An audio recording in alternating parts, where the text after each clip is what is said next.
In this convention video, I'm going to give it the theme of small town Saturday nights.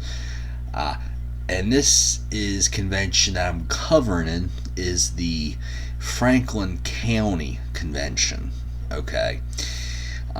Small town Saturday night. There was a movie probably came out about 10 years ago. It was not a good movie. And part of it had to do with the fact that it had the small town country feel, but you could tell it was filmed out in California, and that just, in my opinion, just throws away the whole small town country feeling, right? And then there was a country song back in the 90s called Small Town Saturday Night as well. Franklin County, and I'm go ahead and give my hats off to them. This was a great move on their part. They were the only county not in the mountains that decided to have a convention on a weekend evening. Okay, Friday or Saturday evening is what I personally define as a weekend evening. Sunday through Thursday is a weekday evening, just so you know. So I don't know about you, but when I first heard of Franklin County, I was like, where in the world is that? Well, it's the county seat is Lewisburg. Their population is approaching 4,000 residents. They have a Walmart. They have all the the basic stores that you need in a small town, I should say. To me, Lewisburg is in the middle of nowhere, but it is, believe it or not, only 30 miles northeast of Raleigh. But getting there, from Greensboro, I have to take I-40 out to 85, take I-85, north and east, and then I have to go on this 2-lane road called North Carolina Route 56. And I have to be on this little 2-lane road for like 35 miles. There is, the highway access to Lewisburg is pretty bad. You do have U.S. Highway 401, which is a 4-lane highway.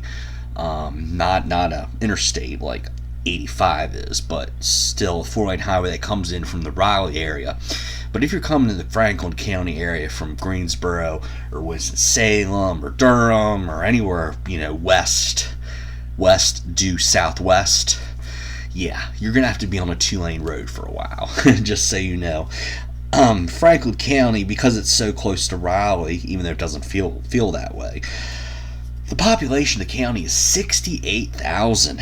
Now, why is that significant? Well, that is doubled from 1990, which 1990 is, 29 years ago. I'd say, pretty much 30 years ago now, if you want to look at the population has doubled in the last 30 years. And the good thing about this particular county is that this county is, it was light red for a while, and now it's gone dark red.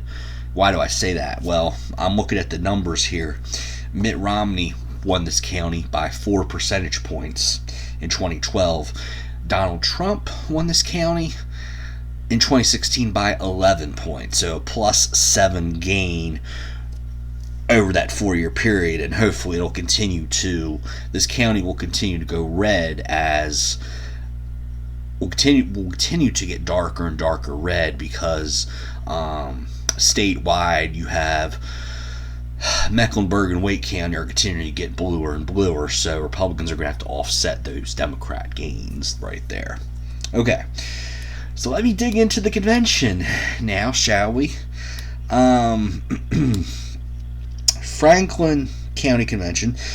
We started, the call to order was right on time. 7:45 on the dot. That is what they post on their Facebook page, and that is what time it started. How many meetings and conventions have you been to where it's like, well, we're going to start at 7, but the reality situation is they don't start like 7:12, 7:15, 7:18. Yeah, exactly. These people do not waste your time, and that's a great thing in my opinion. So we started off, the agenda of how this convention would play out. Some conventions that I've gone to, the papers are all, there's like big stacks of papers that anybody can pick up. At this particular convention, only the delegates residents that are in Franklin County got a copy of the agenda. So, for example, we start off with the convention chairman, and he, just gives some thoughts. I don't know what his name is, just so you know. But the convention chairman start off by saying that 2018 was a great year for Franklin County. The Ninth Judicial Circuit of North Carolina is very good and conservative, and he wanted to thank John Dunlow and Cindy Lou Sturgis for their service. And then we go right into our keynote speaker of the evening, who is Representative Lisa Barnes. Lisa Barnes is a House member, and in the state legislature, she represents Nash and Franklin County. Nash County is a little bit north and east of Franklin, and that is the Rocky Mount area, just for geographical clarity on that. She said the legislature is going to pass a law that's going to contain an amendment on amendment. No, on the 2020 in the 2020 primary election, which is in March of 2020, less than a year from now. Can you believe that? Goodness. On that particular ballot, there's going to be an amendment that voters are going to vote on pertaining to the topic of eminent domain. Okay. Also, the proceedings in the House and Senate are now broadcast daily, video and audio, on the internet. That's a big step forward for that. Representative Barnes is committed to expanding broadband. She wants school calendar flexibility. She basically wants the high school and the community colleges to have the same school calendar, because what happens is high schoolers at the end of every semester, they have to take a final exam.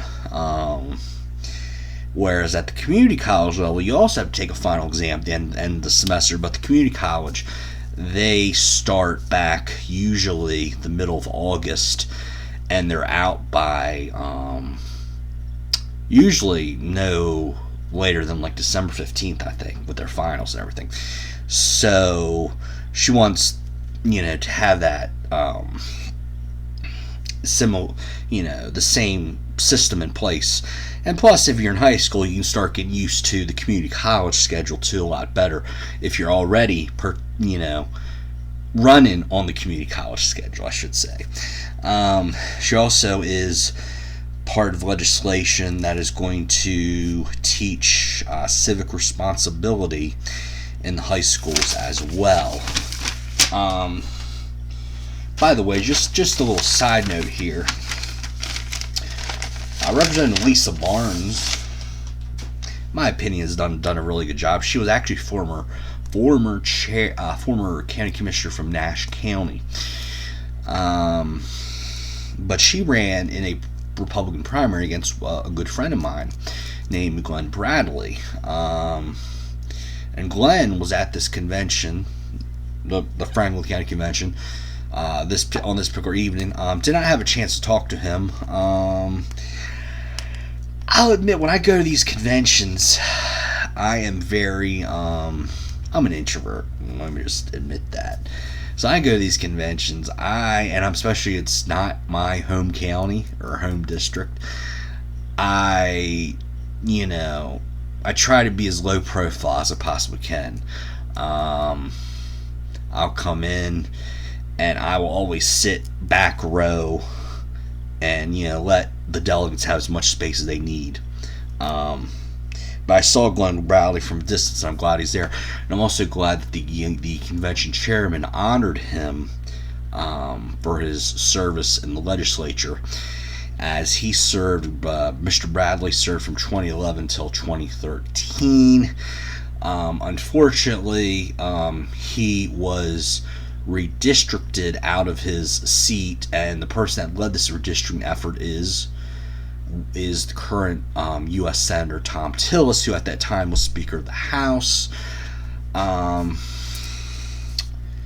still, Glenn Bradley, I'm glad to see he's active in the party again.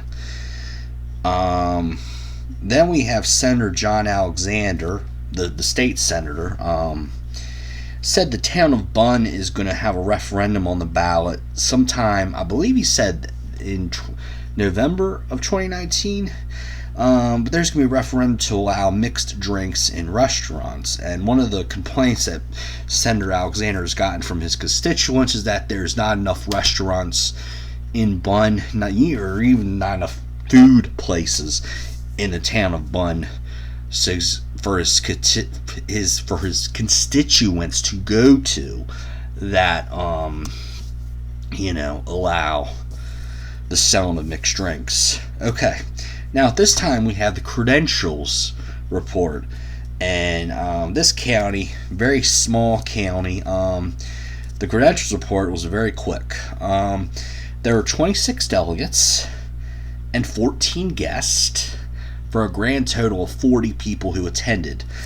And I will say that the parking and the venue for this convention was very good.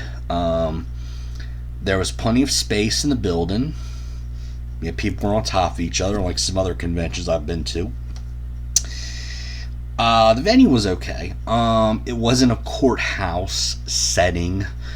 However, this was a courthouse that had been renovated, and the colors were pink and green in the room.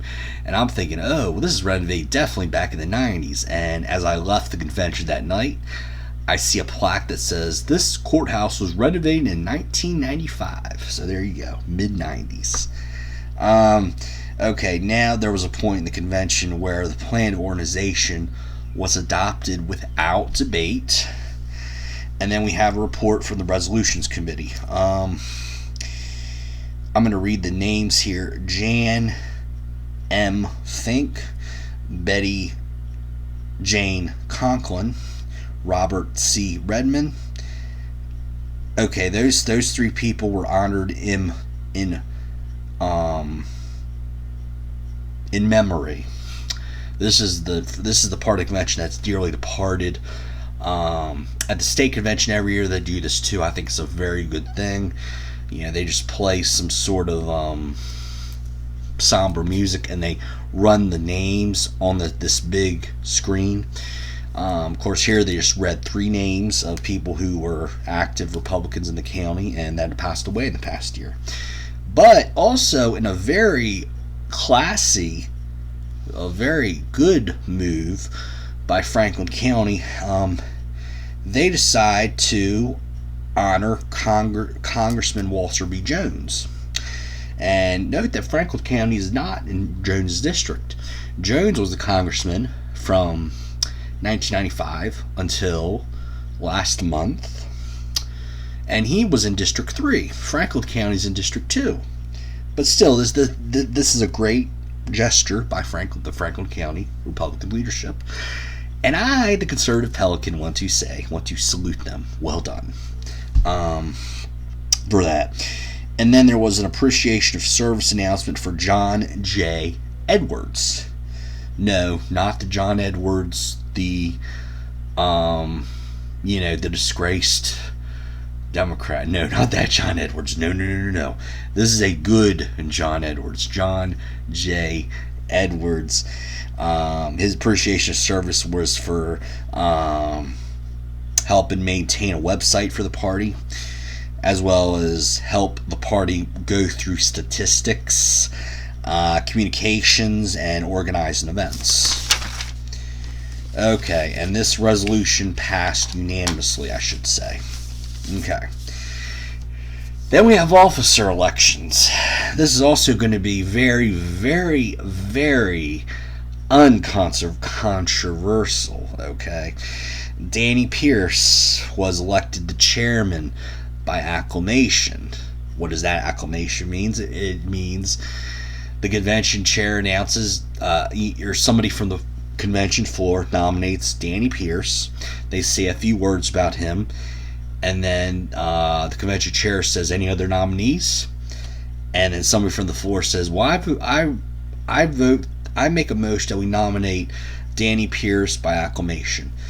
And that means everybody says aye, and without objection, he is voted in. So, very quick process. First Vice Chair, Ed Strickland. Second Vice Chair, Apostle Wiggins. Secretary, Opie Pierce. And Treasurer, Emily Barrett. And yours truly wants to say thank you for deciding to serve in the Franklin County Republican Party. It's going to be a very, very, very tough next couple of years, but you can do it, okay? At this time, the convention chair said, boy, this is an agreeable bunch. And he said, I'm going to make a motion to move for compensation for convention chairman. And everybody has a great laugh and everything.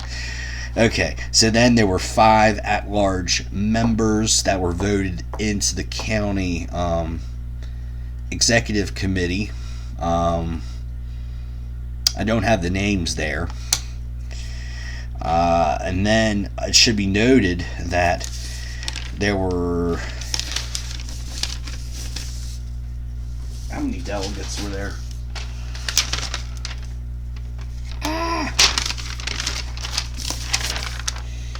26 delegates. Franklin County to the state convention gets 52 delegates are allowed to attend. So there should be no debate over who gets to go to state convention because they have enough. The state party has allowed enough room for 26 delegates. We're at the convention, and then anybody else wants to go, they should be under the 52 delegate limit. Okay.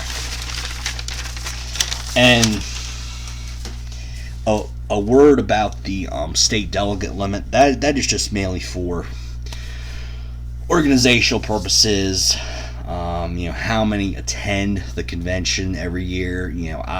Because the state needs to have the proper venue to have a state convention.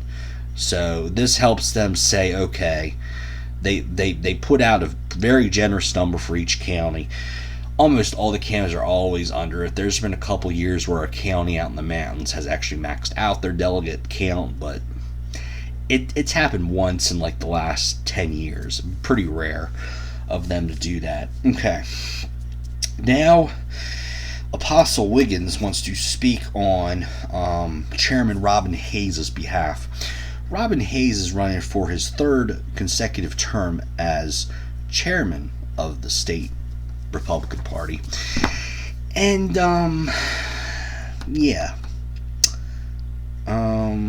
gosh, what was I going to say?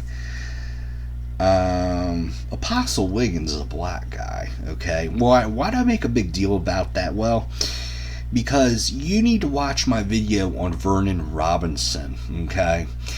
And he doesn't like Robin Hayes very much, and he could tell you all about all the muck and the mire that the Robin Hayes administration has put him in his effort to reach African American voters, okay? So the conservative Pelican here finds it a wee bit odd that this particular gentleman, Apostle Wiggins, would be endorsing Robin Hayes and give a speech on his behalf. Okay? So I thought I would put that out there. So Apostle Wiggins says that the state party in 2018 gained 3 county sheriffs, and they gained 6 county commission chambers. Okay? And he says the party is doing a great job investing in technology, as there have been 38 new county websites up in the last year, and 32 are in construction. So by my math, that is 70 out of 100 are going to be new websites very soon. Okay, in 2016, he said the Republican Party gained 2 seats on the Court of Appeals and a majority on the Council of State. And he closed his little spiel by saying that experience does matter. Okay, and let me just say, point of personal privilege, I endorse Jim Womack and Miriam Chu.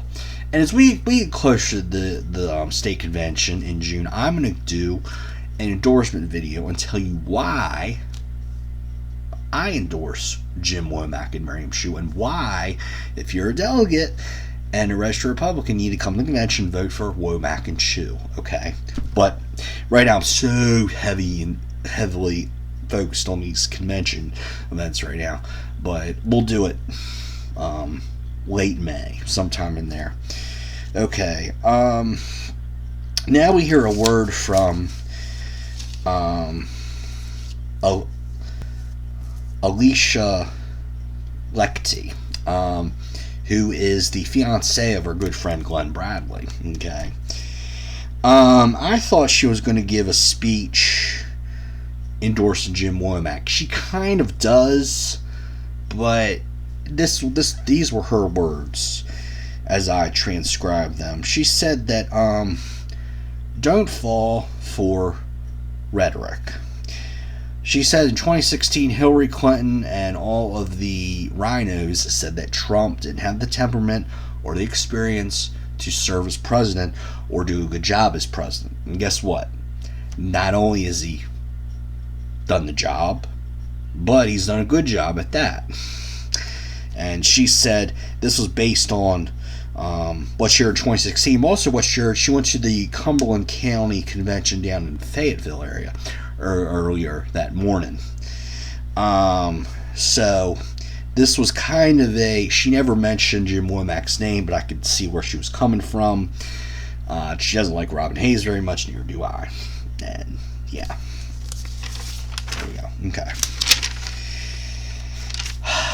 Now we have the fun part of the convention. Franklin County was going to have a Reagan Day dinner in December, but on the very weekend they were going to have their Reagan Day dinner, it snowed a foot. So on this convention evening on March 9th, they decided to have raffles for door prizes, and these were some pretty darn good door prizes, I must say. They had a door prize. You get, of course, only delegates got a door prize ticket. Guests did not get a door prize ticket, but still, these are some good prizes. Free oil change from Wester's Front End and Brake Shop, a $20 gift certificate to Remington Grill, a $25 gift card to Walmart, and two of the door prizes were for a free dinner and drink at some barbecue restaurant I forget the name of. And then two were some free music CDs courtesy of the local Ace Hardware. And then we had a portion in the convention that was kind of an open mic. Any of the delegates there who want to say anything could say it. Because this convention was so darn short. Okay. Somebody asked about voter ID and what the voter ID bill is doing. Basically, it's in the courts right now. Another gentleman asked about could we have an increase in rural school funding, because Franklin County is just north of Wake County, and what happens is Wake County sucks up all the money that is intended for Franklin County. And there was a Spanish teacher from Zimbabwe who couldn't speak Spanish at one of his children's schools. That is a very valid concern for the legislature. And then we have a word from our new chair, Danny Pierce. He says conservative Christians need to rise up and be heard. Liberal groups are taking over schools and are taking over the media and the TV. And let's see. He mentioned that the Democratic Party in 2012 took God out of their platform. And Mr. Pierce mentioned that it will be a cold day in Hades when they take God out of me. I said this convention was very short. It was. It started at 7:45, adjourned was 8:43, 58-minute convention. Very short, sweet. Yeah, but I wish there was a little bit less. I wish everybody wasn't so darn agreeable, though. I was hoping for more of a fight over the officer election and the planarization, but it was still a good evening. It's like an hour, 45-minute drive each way, so 3.5 hours for a 1-hour convention. Not the greatest investment in time, but I did check Franklin County off my list. Okay. So, this has been a presentation of the Conservative Pelican. I am Bobby Crawford. Take care.